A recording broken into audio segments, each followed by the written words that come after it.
صلہ رحم، اللہ نے فرمایا اس کی روح نکلنے میں آسانی کر دوں گا۔ جب بھائی ہو کر کے تم دونوں ایک دوسرے پر اتنے مہربان ہو تو میں تو ارحم الراحمین ہوں۔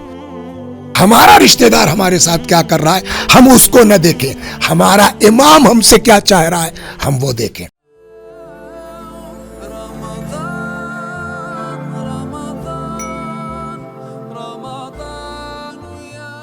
اعوذ باللہ من الشیطان الرجیم، بسم اللہ الرحمن الرحیم، الحمدللہ وصلی اللہ علی رسول اللہ وآلہ الطیبین الطاہرین۔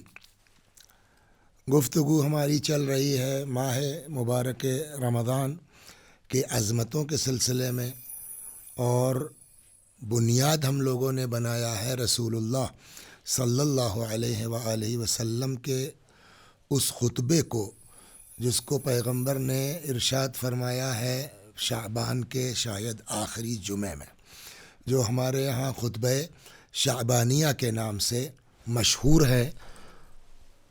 بات ہماری اس میں یہاں تک پہنچی ہے کہ پیغمبر نے فرمایا وقروا کبارکم، بڑوں کی عزت کرو، وارحموا صغارکم، اور چھوٹوں پر رحم کرو۔ یہاں تک کہ گفتگو پچھلے اس میں آئی۔ آج اس پر زیادہ رکیں گے، اس فقرے پر۔ فرماتے ہیں وَصِلُوا أَرْحَامَكُمْ، اور اب فرماتے ہیں کہ رشتہ داروں کے ساتھ اچھا سلوک کرو۔ دیکھیے صلہ رحم یوں تو ہر وقت اور ہر زمانے میں اہم ہے، لیکن چونکہ ظاہر سی بات ہے کہ رمضان المبارک کے مہینے میں ہر عمل کا ثواب بڑھ جاتا ہے تو صلہ رحم کا ثواب بھی بڑھ جائے گا، ورنہ عام دنوں میں بھی صلہ رحم کی زبردست تاکید کی گئی ہے۔ چنانچہ ارشاد ہوتا ہے کہ ایک شخص آیا رسول اللہ صلی اللہ علیہ وآلہ وسلم کی خدمت میں، اور آگے کہتا ہے کہ یا رسول اللہ اہل بیتی ابو اللہ توثبوا الا قطیعۃ لی وشتیمہ، یا رسول اللہ میرے خاندان والے ان کا کوئی کام نہیں ہے سوائے مجھ کو برا بھلا کہنا اور قطع رحم کے۔ دیکھیے عام طور سے ہوتا یہ ہے ہمارے یہاں کہ جب کسی سے کچھ کہیے ارے یار جانے دو، بھائی ہے، بھتیجا ہے، رشتہ دار ہے، تو آدمی کا جواب یہ ہوتا ہے نہیں آپ کو کیا پتہ یہ کتنے پہ ہوتے ہیں، آپ کو کیا پتہ انہوں نے ہمارے ساتھ کیسی حرکتیں کی ہیں۔ تو یہ کوئی نئی بات نہیں ہے، یہ رسول اللہ کے زمانے سے چلا آ رہا ہے، اور اس میں دو ایک روایتیں اور ایک آدھ دو داستانیں، چونکہ بہت اہم موضوع ہے اور آج کا جو ہے وہ سب سے اہم موضوع ہے، اور تقریباً ہم سب اس امر میں مبتلا ہیں، اس لیے اس پر تفصیل کے ساتھ گفتگو کی ضرورت ہے۔ چنانچہ یہی جو ہم کہتے ہیں کہ صاحب انہوں نے ہمارے ساتھ یہ کیا اور یہ کیا اور یہ کیا، اسی طریقے کا معاملہ ہے۔ رسول اللہ کے پاس وہ آتا ہے اور کہتا ہے کہ یا رسول اللہ ہمارے رشتہ داروں کوئی کام نہیں رہ گیا سوائے اس کے کہ مجھ کو برا بھلا کہتے ہیں، گالیاں دیتے ہیں، الا قطیعۃ لی وشتیمہ، سب و شتم تو اردو میں بھی بولا جاتا ہے۔ تو اب وہ پیغمبر سے کہتا فارفضہم، یا رسول اللہ میں چھوڑ دوں ان لوگوں کو۔ رفض کے معنی جانتے ہیں آپ، رفض یعنی چھوڑ دینا، تو فارفضہم، یا رسول اللہ چھوڑ دوں ان لوگوں کو۔ پیغمبر نے جو جملہ فرمایا اسی پر اگر ہم غور کر لیں تو پھر گھنٹے بھر کی تقریر کی بھی ضرورت نہیں ہے۔ فرماتے ہیں اذن یرفضکم اللہ جمیعا، اگر تم ایسا کرو گے تو خدا تم سب کو چھوڑ دے گا۔ آپ بتائیے اگر خدا کسی کو چھوڑ دے تو پھر ہمارے لیے نہ دنیا بچتی ہے نہ آخرت۔ خدا کسی کو رفض کر دے، چھوڑ دے، تو پھر کیسی نماز اور کیسا روزہ اور کیسی عبادت اور کیسا حج اور کیسی زیارت، اس لیے خدا ہم کو چھوڑ چکا ہے۔ پیغمبر نے فرمایا اگر تم چھوڑو گے رشتہ داروں کو تو اذن یرفضکم اللہ جمیعا، ان کو تو چھوڑے گا ہی کہ وہ قطع رحم کر رہے ہیں، تم اگر جواب دو گے تو یہ نہیں دیکھا جائے گا کہ تم نے ان کی بدتمیزی کا جواب دیا ہے، تم لوگوں کو بھی اللہ چھوڑ دے گا۔ تب وہ کہتا ہے تو پھر کیا کریں؟ فماذا اصنع یا رسول اللہ، پھر ہم کیا کریں؟ حضرت نے تین چیزیں فرمائی۔